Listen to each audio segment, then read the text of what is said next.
Pengadilan di Suriah telah menjatuhkan hukuman mati secara in absentia kepada mantan Presiden Bashar al-Assad. Pengadilan menyatakan Bashar al-Assad melakukan kejahatan perang selama perang saudara di Suriah. Assad melarikan diri dari Damaskus ke Moskow bersama keluarganya setelah rezimnya digulingkan pada Desember 2024. Belum jelas apakah pemerintah baru Suriah akan mampu melakukan ekstradisi Assad dari Moskow. Rezim Assad diketahui memegang kendali pemerintahan Suriah selama 5 dekade.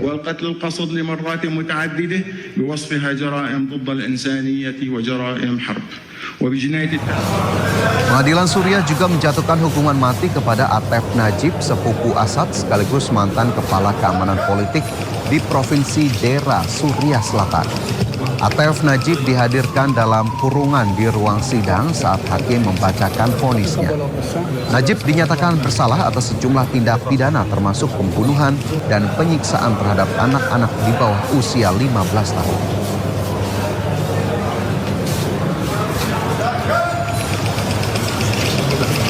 Kita ke informasi lain, pemirsa. Indonesia kembali memiliki petarung yang berhasil masuk ajang MMA paling bergengsi di dunia, yaitu UFC. Bilal mendapat kontrak UFC setelah menaklukkan Mridul Saikia dalam ajang Dana White's Contender Series.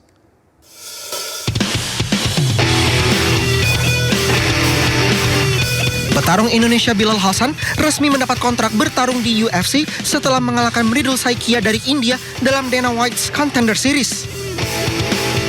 Bertanding di Las Vegas, Amerika Serikat, Bilal menang TKO dengan pukulan lurus kanannya. Saikia terjatuh dan Bilal langsung menghabisinya di bawah dan menang hanya dengan 45 detik. Kemenangan ini membuat Bilal mendapatkan kontrak untuk berlaga di ajang MMA paling bergengsi di dunia, yaitu UFC. Masuknya Bilal ke ajang UFC membuat dirinya menjadi petarung Indonesia kedua yang mendapatkan kontrak resmi. Sebelumnya ada JK Saragi. JK melakukannya melalui jalur Road to UFC. Saat itu memang JK kalah di pertandingan final melawan petarung India Anshul Jubil, tapi ia tetap mendapatkan kontrak UFC setelah penampilannya sepanjang turnamen.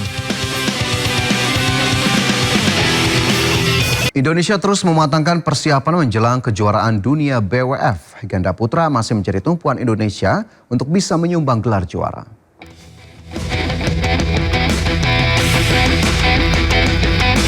Indonesia terus mematangkan persiapan mereka menjelang kejuaraan dunia BWF 2026. Ganda putra masih menjadi tumpuan Indonesia untuk bisa menyumbang gelar juara. Mulai dari Fajar Fikri dan Raymond Joaquin tampil apik sepanjang kalender BWF tahun ini. Mereka pun diharapkan bisa menyumbang gelar juara untuk tim Merah Putih. Peluang pasti ada ya, untuk siapapun peluang itu pasti terbuka lebar. Cuman balik lagi ke masing-masing individu ya, karena World Champ itu ya pertandingan yang cukup sangat pengen diraih. Jadi kadang kalau kita terlalu menggebu-gebu juga itu tidak baik. Jadi ya kita harus lebih fokus saja, step by step aja sih. Indonesia mengirimkan 11 wakil ke ajang ini, di mana 8 diantaranya masuk daftar unggulan turnamen. Kejuaraan dunia BWF 2026 digelar pada 17 hingga 23 Agustus 2026 di New Delhi, India. Dari Jakarta, tim liputan iNews melaporkan. Setelah lakukan ekshumasi, tim forensik Polda Metro Jaya memastikan tidak ada bekas luka akibat benda tumpul maupun benda tajam pada jasad Sutrimo. Sementara menurut ahli ilmu forensik, polisi sangat terlambat melakukan ekshumasi.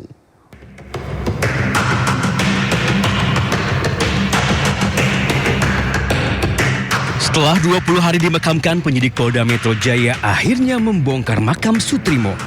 Ekshumasi dilakukan untuk mencari tahu penyebab kematian Sutrimo yang dinilai tidak wajar. Guru Besar Ilmu Forensik Profesor Dr. Herkutanto menilai ekshumasi yang dilakukan sangat terlambat. Pasalnya setelah 20 hari dimakamkan, jaringan pada jasad korban telah mengalami kerusakan. Herkutanto menilai kecil kemungkinan polisi akan menemukan penyebab kematian Sutrimo. Dengan sudah 20 hari dimakamkan, tantangannya akan semakin besar.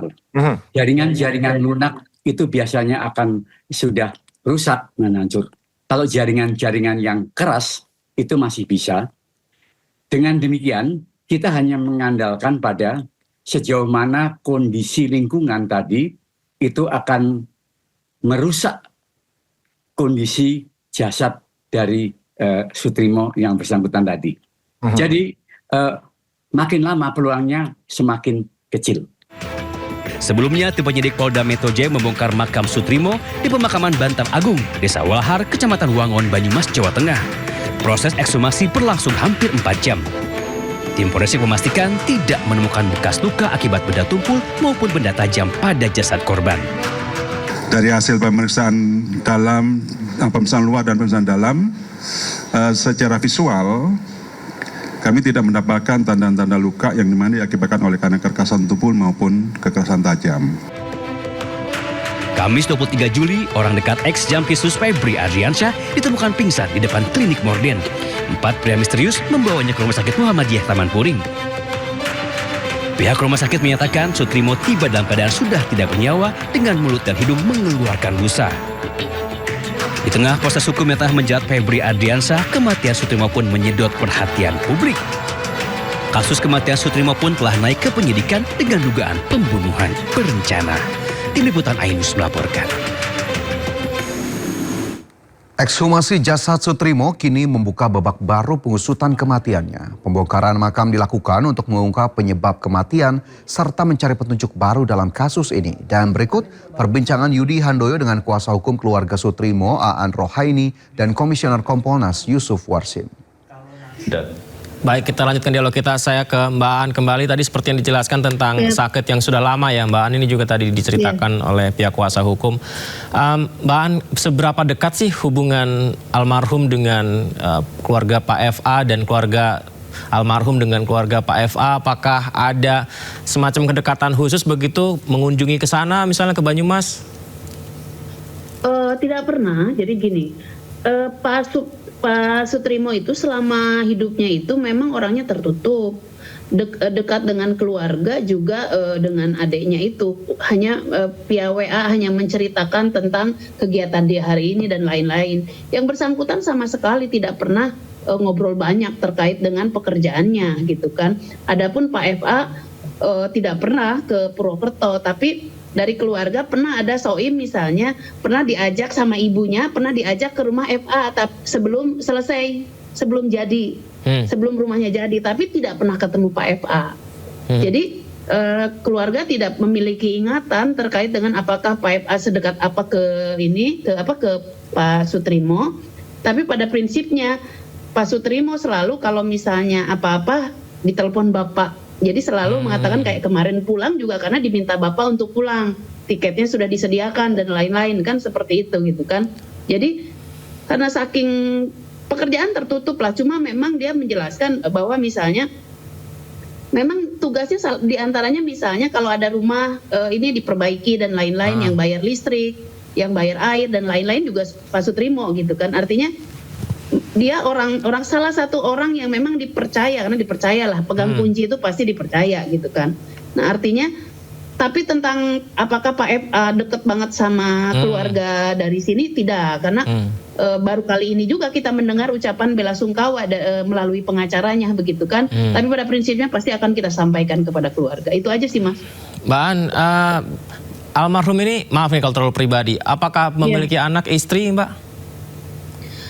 Almarhum ini kebetulan dia duda tanpa anak, jadi sudah pernah menikah 2 tahun dan sudah bercerai, tidak punya anak dan tidak menikah lagi, begitu. Dan izin Mbak Aan, kalau Mbak Aan sendiri akhirnya bisa terhubung ke keluarga Sutrimo dan membantu keluarga ini, awalnya seperti apa Mbak? Jadi kan awalnya memang dari awal saya menawarkan diri karena begini, ini kan Banyumas ya, saya orang Banyumas asli begitu kan. Rasa-rasanya kok diem aja ada kondisi kayak gini kan tidak biasa. Jadi dulu saya DNA-nya memang LBH Mas. Jadi kalau biasa nolong orang lah kurang lebih seperti itu. Jadi kalau meskipun sekarang saya advokat profesional, tetap setiap tahun kami alokasikan anggaran untuk pro bono minimal 4-5 kasus lah gitu kan. Nah karena memang kita juga masih ada anggaran dan kita juga punya kepedulian, jadi kita menawarkan dari awal, tapi selalu tertutup. Ya kita sih nunggu sebenarnya. Saya lebih jujur aja kalau ditanya repot, saya lebih suka, tapi harus ada yang membackup keluarga ini gitu. Kalau LPSK udah masuk atau misalnya pengacara lain udah masuk saya nggak akan masuk. Tapi saya mendengar dari teman-teman wartawan memang sangat tertutup. Akhirnya saya kalau bahasa gitu. Jawanya saya jajal awak gitu kan. Cobalah saya tes case, saya mau masuk, saya cuma butuh menjelaskan terkait posisi hukumnya gitu kan. Oke. Jangan-jangan ini orang tertutup itu karena sebenarnya tidak tahu apa yang sedang dihadapi. Padahal saja begitu. Almarhum ini masuk dalam list saksi yang akan diperiksa nggak sih di kasus ex Jampitsus? Ya kita nggak ingin menghubung-hubungkan ya. Maksudnya Kita kalau tidak masuk tahu, kita tidak tahu dan tidak kita tahu ya? tidak mau dikait-kaitkan dengan perkara itu. Betul bahwa memang urusan kami adalah bahwa ini ada jenazah seseorang WNI, keluarganya klien kami yang meninggal dunia, diduga kematiannya tidak wajar, itu saja. Baik, Mas Yusuf, ada yang kemarin ngobrol dengan beberapa pakar psikolog forensik dan beberapa dari pengamat mengatakan tentang naik dari penyelidikan ke penyidikan gitu, Mas Yusuf. Ini yang dipertanyakan, ekshumasinya kan baru dilakukan hari ini ya. Pemeriksaan pengangkatan kembali jenazahnya kan baru dilakukan hari ini. Apakah Kompolnas juga menyoroti tentang naikkan ke penyidikan ini tapi pemeriksaan jasad jenazahnya belum dilakukan sebelumnya begitu? Apakah Kompolnas menyoroti itu juga, Mas Yusuf? Sebenarnya kalau normanya tadi kaitannya dengan penggalian mayat itu diatur di dalam KUHP kita yang baru, itu pasal 49, 50, 51. Pasal itu ada pada pasal-pasal penyidikan, gitu. Bukan ada di pasal penyelidikan. Maka untuk melakukan keperluan pembuktian penggalian mayat, maka nalar hukumnya berarti sudah di tahap penyidikan. Ini kan kemarin rilis tanggal 10 disampaikan peristiwa adanya jenazah Pak Sutrimo ini dilakukan penyidikan, ada laporan polisi, kemudian pasti dilakukan gelar perkara yang itu disimpulkan ada peristiwa pidana. Maka sesuai dengan KUHP ya dilanjutkan ke tahap penyidikan. Nah, tentu tadi secara teknik penyidikan ya dipastikan penyidik sudah memeriksa saksi-saksi yang sudah banyak gitu.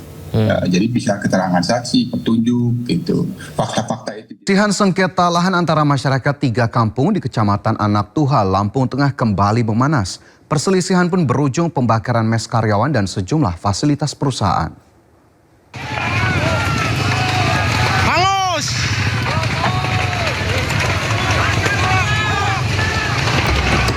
Peristiwa pembakaran terjadi di kawasan perkebunan PT Bumi Sentosa Abadi atau BSA di Dusun Sriwaya, Kampung Jati Tuha, Kecamatan Anak Tuha, Lampung Tengah.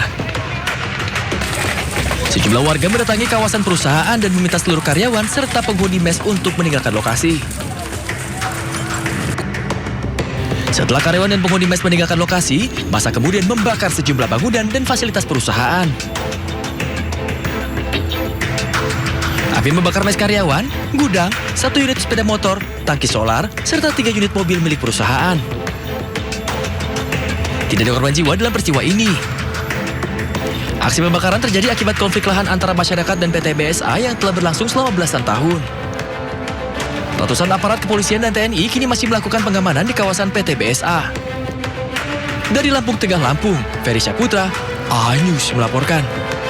Kita ke informasi lain, pemirsa. Satu lagi bertambah deretan tenaga kesehatan yang sempat merundung pasien BPJS Yurizal diberhentikan dari tempat kerjanya.